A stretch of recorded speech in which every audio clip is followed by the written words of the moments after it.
Hola, ¿cómo están? Otro martes y bueno, ya avanzando en los temas, en la problemática que estamos trabajando este año en el taller de filosofía para la vida del PEAM en este ciclo 2023. Bueno, ahora quería retomar un poquito un tema que estuvimos discutiendo, que estuvimos conversando bastante en la clase pasada, en el que ciertamente surgen distintas posiciones, porque como siempre les quiero recordar, la filosofía surge de la vida, de los problemas cotidianos que merecen ser reflexionados, pensados, y a partir de ahí, bueno, los filósofos arman corrientes de pensamiento, modelos de pensamiento, y habíamos apuntado específicamente a la cuestión del conocimiento vinculado a los intereses, del conocimiento o de las relaciones humanas neutrales o de las ideas neutrales, y ahí habíamos puesto un punto de conflicto, por lo menos para la reflexión, para el pensamiento. Habitualmente nosotros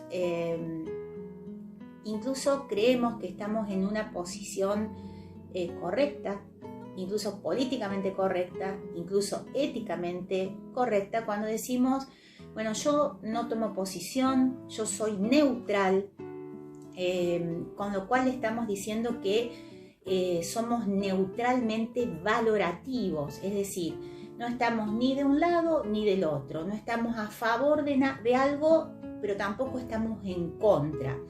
Es como si nos pusiéramos en blanco y nos abstuviéramos.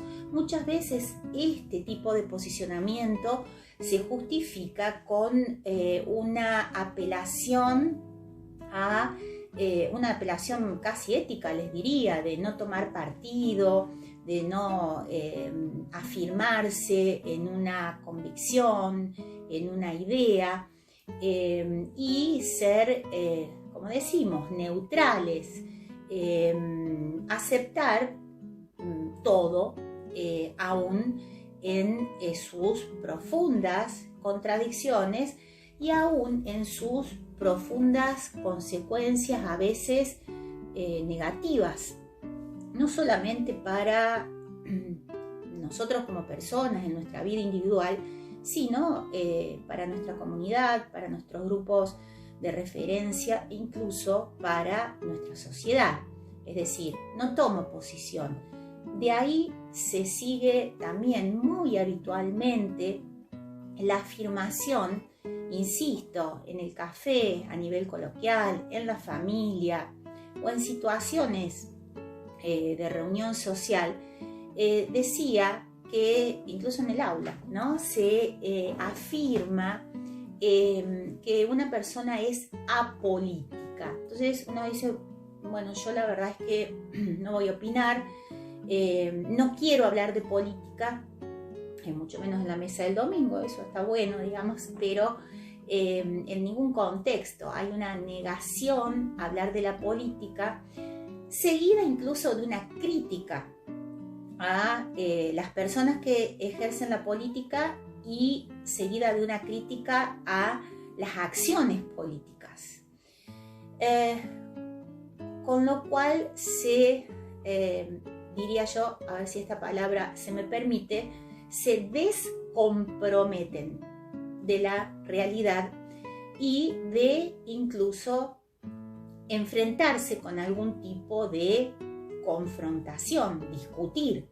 Porque yo digo, bueno, soy apolítica, no me interesa la política, no opino, no tomo posición en relación a cuestiones, como digo, rigurosamente políticas, pero también esto vale en la vida cotidiana para una cantidad importante de situaciones en las que decidimos imponer una cierta neutralidad una cierta asepsia valorativa con respecto a opiniones, a situaciones, a acciones.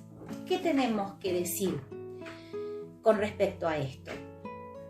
Ustedes recuerdan que en la última clase fundamentalmente habíamos trabajado bastante también una afirmación de sentido común que era querer es poder, una cosa que aceptamos ahí en conjunto, que por lo menos alguna vez la escuchamos y que si no la escuchamos la pronunciamos y que muchas veces también constituía como una especie de imperativo o juicio de otras personas, cambiando de la fórmula. Bueno, es que no podés porque no querés, como si todo dependiera de nuestro querer. Y habíamos concluido, les recuerdo, la clase pasada, que en realidad esa voluntad que implica el querer, esa voluntad, ese querer del poder, depende de condiciones. Es decir, uno puede querer, incluso hablamos también del deseo. No seamos ingenuos y pensemos que el deseo es algo que nos viene, que tenemos, que viene como de una generación espontánea. En absoluto. El deseo, nuestro querer, las cosas que queremos hacer, que queremos comprar, que queremos, los proyectos, todo eso no viene de la nada, no nace con nosotros, incluso no es mérito nuestro desear algo y conseguirlo. Todo eso, el deseo, el querer, la voluntad, se construye en un contexto histórico, social, cultural, geográfico, político y económico. Uno no desea lo que quiere, uno no quiere algo que le viene de un lugar insospechado.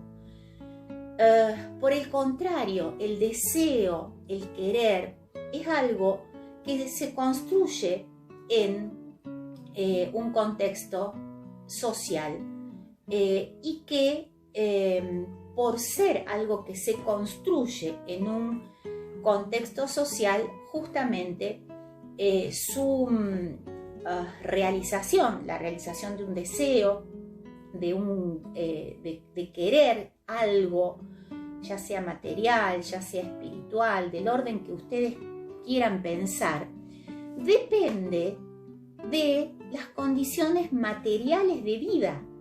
¿Por qué depende de las condiciones materiales de vida? Porque ya hace muchos años, pero iniciamos este taller de filosofía sobre un supuesto innegable, que es que tenemos un cuerpo. Yo siempre les dije, prefiero decir somos cuerpo. Y ese cuerpo es un cuerpo en situación y es un cuerpo que tiene necesidades materiales.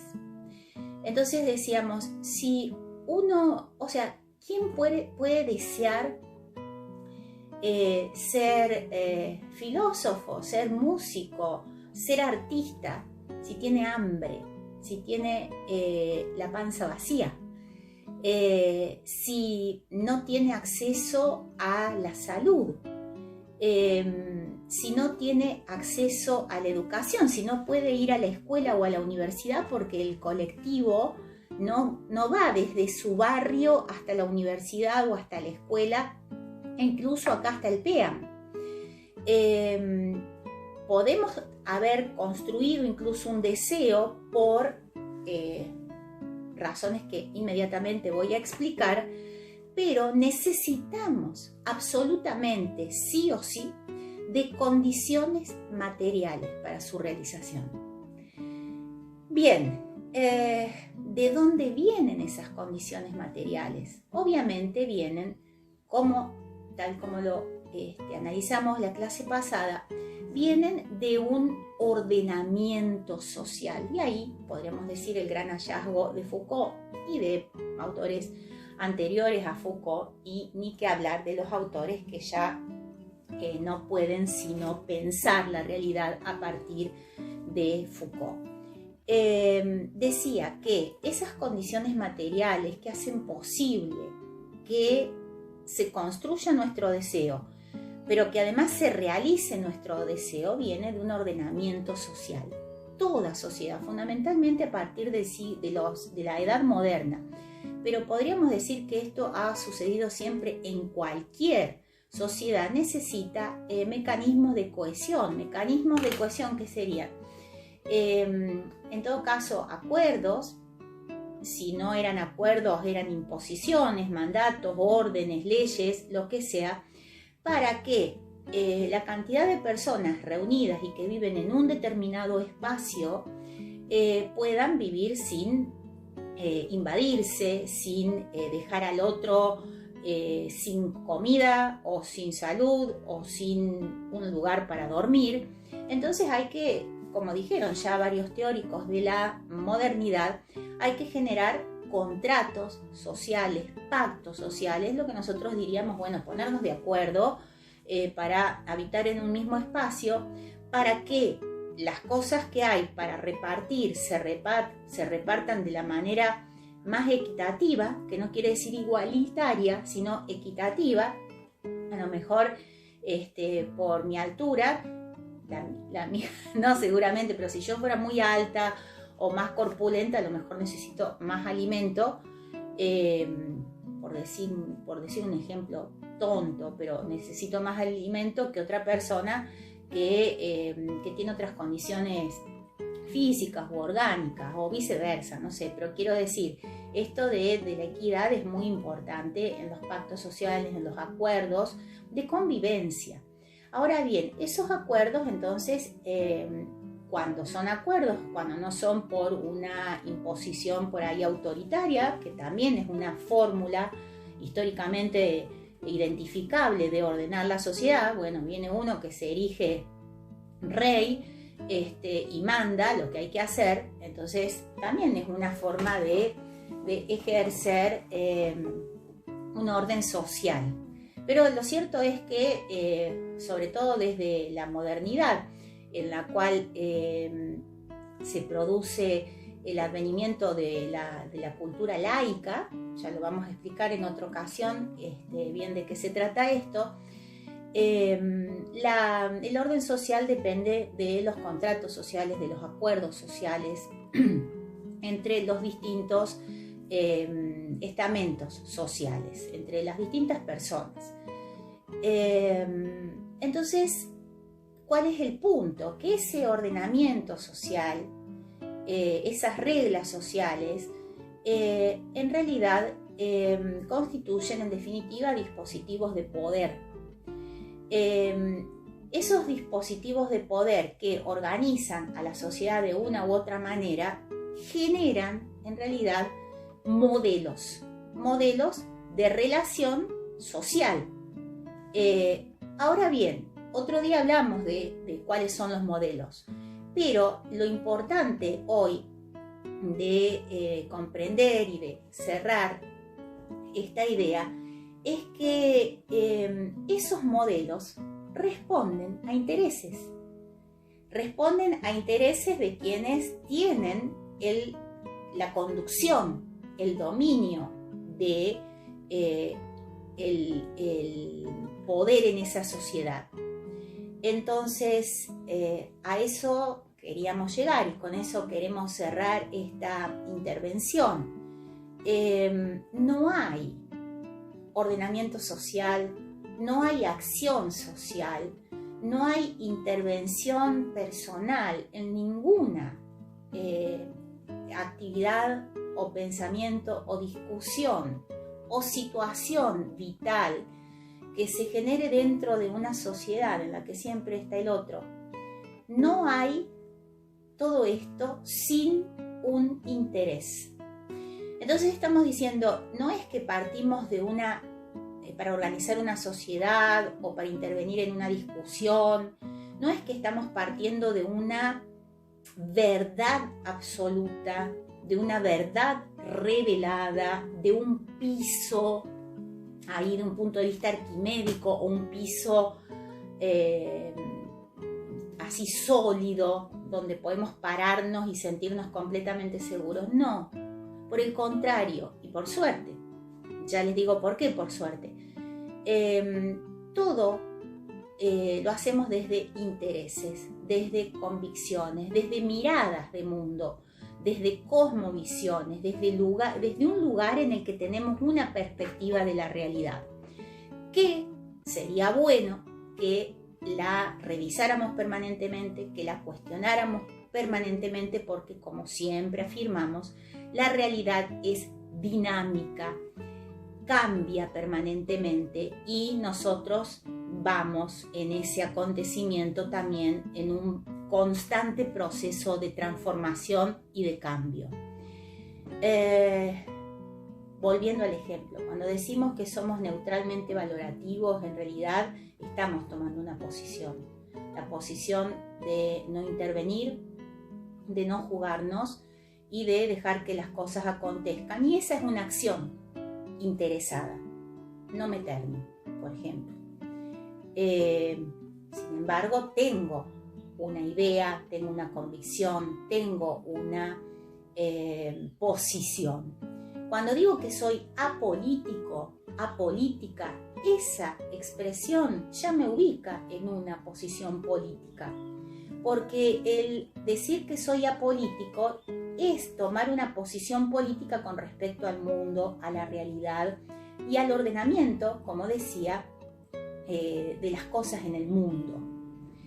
Es así que deberíamos repensar esto de yo no me meto, yo estoy con las dos posiciones, yo no quiero discutir, que también, como les digo, no querer discutir es una posición política, es una convicción y es una acción transformadora, para bien o para mal, uno sabrá, después no te podés quejar. Sin embargo, sí nos quejamos, ¿no? Decimos, somos apolíticos, pero anda mal el transporte en la ciudad de Río Cuarto, o es deficiente la educación pública, o los chicos están todos mal, y sin embargo no ejercemos nuestro derecho a opinar para transformar la sociedad en relación a lo que creemos que sería lo bueno, lo oportuno o lo justo. Habermas tiene un libro que ha sido un hito, una referencia en el siglo XX en relación a este tema, que los invito a darle una mirada, que se llama Conocimiento e Interés. Y básicamente esta es la idea, que todo el universo del conocimiento humano, que como ustedes saben es muy amplio, que no solamente incluye el conocimiento académico, sino el cotidiano, la sabiduría popular, las acciones cotidianas que cada uno realiza desde que se levanta hasta que se acuesta y que se producen a nivel de los grupos sociales, de los medios de comunicación, etc., todas están movidas por intereses. Nos vemos en la próxima clase. Gracias.